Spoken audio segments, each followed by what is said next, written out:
హైదరాబాద్ లో సంక్రాంతి సంబరాలు మొదలయ్యాయి. ఓవైపు భాగ్యనగర వాసులు పల్లెబాట పడుతుండగా మరోవైపు సొంతూళ్లకు వెళ్లలేని వారు కుటుంబ సభ్యులతో కలిసి సంక్రాంతి వేడుకలు నిర్వహిస్తున్నారు. ఉప్పల్ భగాయత్లో పల్లె వాతావరణాన్ని తలపించేలా ముగ్గుల పోటీలు, గంగిరెద్దుల విన్యాసాలు, హరిదాసులతో సంక్రాంతి వేడుకలు చేశారు. ఉప్పల్లో సంక్రాంతి వేడుకలకు సంబంధించి మరింత సమాచారాన్ని మా ప్రతినిధి నుమాన్ అందిస్తారు. అసలు హైదరాబాద్ నగర వ్యాప్తంగా కూడా సంక్రాంతి సంబరాలు అంబరాన్ని అంటున్నాయి. పూర్తిగా పల్లెటూరు వాతావరణాన్ని సంతరించుకునేలా ఇటు ఉప్పల్ భగాయత్లో ఏర్పాటు చేసినటువంటి సంక్రాంతి వేడుకలు అయితే ప్రతి ఒక్కరిని ఆకట్టుకుంటున్నాయని చెప్పొచ్చు. కుటుంబ సభ్యులతో పాటు అందరూ కూడా కలిసేసి సంక్రాంతి వేడుకలను ఎంతో ఉత్సాహంగా అయితే జరుపుకుంటున్నారని చెప్పవచ్చు. ఒక గ్రామీణ వాతావరణంలో ఇటు ఉప్పల్ భగాయత్లో కార్యక్రమాలు అయితే నిర్వహిస్తున్నారు. సో ప్రతి ఏడాది కూడా ఇక్కడ వీరంతా కూడా ఇక్కడ ఉన్నటువంటి స్థానికులు సంక్రాంతి వేడుకలు నిర్వహించడం అనేది ఆనవాయితీగా వస్తున్నటువంటి సిచ్యువేషన్ అయితే ఉంది. సో ప్రస్తుతం నిర్వాహకులు కూడా ఉన్నారు, వారితో కూడా మాట్లాడదాము. చెప్పండి, పూర్తిగా అంటే కాంక్రీట్ జంగిల్ అయినటువంటి హైదరాబాద్ మహానగరంలో సో ఇలాంటి కార్యక్రమాలు అందరూ ఉప్పల్లో ఎందుకు ఇలా నిర్వహించాలనే ఆలోచన వచ్చింది? ఉప్పల్ భగాయత్ వెల్ఫేర్ అసోసియేషన్ ఆధ్వర్యంలో ఈ రోజు సంక్రాంతి సంబరాలను నిర్వహిస్తున్నాం. ఎందుకంటే ఈ కాంక్రీట్ జంగిల్లో మన పిల్లలు కానీ సంస్కృతి పాఠాలు తెలపాలంటే ఇటువంటి కార్యక్రమం నిర్వహిస్తేనే వాళ్ళకు కూడా అర్థమవుతుంది. గ్రామీణ వాతావరణంలో అయితే ఇవన్నీ ఉంటాయి. ఈ కాంక్రీట్ జంగిల్ ఈ సిటీలో మాత్రం ఈ గంగిరెద్దులు కానీ, సాంపి కానీ, ముగ్గులు కానీ చాలా మందికి అవగాహన తక్కువ ఉంటుంది. కాబట్టి ఇది నేర్పించి మనము పిల్లలకు కూడా ఒక సద్మార్గాన్ని నేర్పించి ఈ మనది కల్చర్ ఎట్లుంటుందో చెప్పేసి మేము చేసినాము. ఈ ప్రయత్నం బాగా సక్సెస్ అయింది. వాస్తవానికి కూడా మహిళలు కూడా చాలా అధిక సంఖ్యలో వచ్చేసి బాగా ముగ్గులు వేశారు. వాళ్ళకు కూడా బహుమతులు కూడా ప్రకటించడం, ఫస్ట్, సెకండ్, థర్డ్, అదేవిధంగా పార్టిసిపేషన్ గిఫ్ట్లు ఇచ్చాం. ముఖ్య అతిథులు కూడా వచ్చారు, వాళ్ళు కూడా సంతృప్తి చెందారు.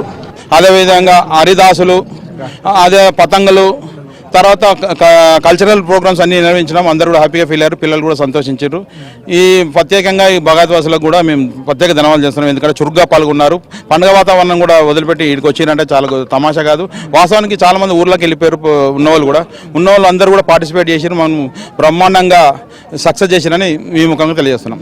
ఎలా జరుపుకుంటారండి? ముఖ్యంగా ఈరోజు తెలంగాణ మరియు ఆంధ్ర ప్రజలందరికీ సంక్రాంతి శుభాకాంక్షలు. అందరూ ఊర్లలోకి వెళ్తారు. హైదరాబాద్లో హైదరాబాద్ ఉన్న వాళ్ళకి ఇలాంటి విన్యాసాలు తెలియవు. కాబట్టి అందరికీ తెలిసే విధంగా ప్రతి ఒక్కటి విషయం ఈ గంగిరెద్దుల గురించి కానీ, హరిదాసుల గురించి కానీ, ఈ ముగ్గుల గురించి కానీ తెలవాలని మేము ఇక్కడ ఏర్పాటు చేయడం జరిగింది. చెప్పండి, ఎలా జరుపుకుంటారు? ముగ్గుల పోటీలు ఇదంతా ఎలా జరుపుకుంటారు? యాక్చువల్లీ ఉమెన్స్ అందరూ బయటికి రావాలని చెప్పేసి ఈ ప్రోగ్రామ్ కండక్ట్ చేశాము. చాలా బాగా అందరు బయటకు వచ్చారు. సో చాలా హ్యాపీగా సెలబ్రేట్ చేశారు. ఒక మెసేజ్ కూడా ఇచ్చారు ఒక ముగ్గుతో.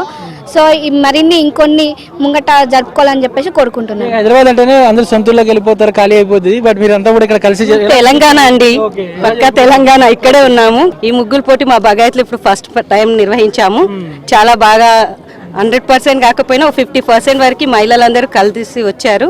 బాగా వేశారు. మంచి థీమ్స్ తో కూడా అందరూ బయటకు వచ్చారు. నెక్స్ట్ ఇయర్ ఇంకా బాగా జరుపుకోవాలని మా భగాయత్లో చాలా హ్యాపీగా ఉందండి. ఇక్కడ భగాయత్లో సెలబ్రేషన్స్ చేసుకుంటున్నందుకు ఫస్ట్ టైం ఇక్కడ పార్టిసిపేట్ చేయడము చాలా హ్యాపీగా అనిపిస్తుంది. మేము కూడా పార్టిసిపేట్ చేశాను. ఇది ఇక్కడ ఉన్నటువంటి సిచ్యువేషన్. మొత్తానికి అయితే ఇటు భాగ్యనగర వాసులు అందరూ కూడా సొంతూళ్ళకు వైపు వెళ్ళిపోతున్నా కూడా ఇక్కడ ఉన్నటువంటి వారు ఎవరైతే ఉన్నారో సో వారు మెజారిటీ ప్రజలందరూ కూడా వారి కుటుంబ సభ్యులతో పాటు కాలనీ అసోసియేషన్స్ లో ఇలా వినూత్నమైన రీతిలో కూడా ఏదైతే సంక్రాంతి వేడుకలను అయితే జరుపుకుంటున్నటువంటి సిచ్యువేషన్. అందులో భాగంగానే ఉప్పల్ భగాయత్ ఉప్పల్లో అయితే ఇక్కడ పెద్ద ఎత్తున కూడా ఉన్నటువంటి స్థానికులందరూ కూడా వైపు పతంగుల పోటీ, దాంతోపాటు ఏదైతే గంగిరెద్దుల విన్యాసాలు, హరిదాసుల కీర్తనలు, అదేవిధంగా ముగ్గుల పోటీలు, సో ఇవన్నీ కూడా ఒక పల్లెటూరు, ఒక గ్రామీణ వాతావరణాన్ని సంతరించుకునే విధంగా ఏదైతే ఏర్పాటు చేసినటువంటి సంక్రాంతి వేడుకలు అయితే ప్రతి ఒక్కరిని ఆకట్టుకుంటున్నాయని చెప్పొచ్చు. జర్నలిస్ట్ శ్యామ్తో నుమాని ఆంధ్రజ్యోతి.